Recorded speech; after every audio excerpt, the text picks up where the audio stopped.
नमस्कार मंडळी. मनोरंजन विश्वातून एक अतिशय दुःखद बातमी समोर आली आहे. अगदी कमी वयात एका टीव्ही अभिनेत्याचे दुःखद निधन झालं आहे.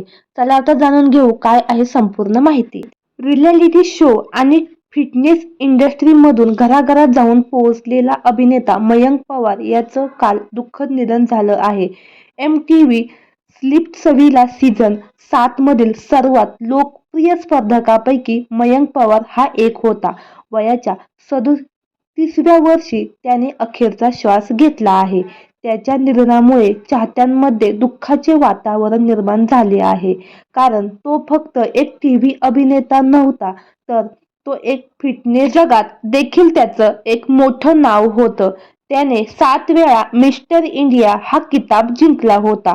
मयंकच्या निधनाचे कारण अद्यापही कळाले नाही. मात्र त्याच्या हेल्थवर अनेकांनी प्रश्न उपस्थित केले आहेत. मयंकचा स्वभाव खूपच साधा सरळ होता. त्यामुळे त्याचं निधन त्याच्या कुटुंबासाठीच नाही तर संपूर्ण फिटनेस विश्वासाठी, टीव्ही कलाकारांसाठी एक अत्यंत दुःखद घटना आहे.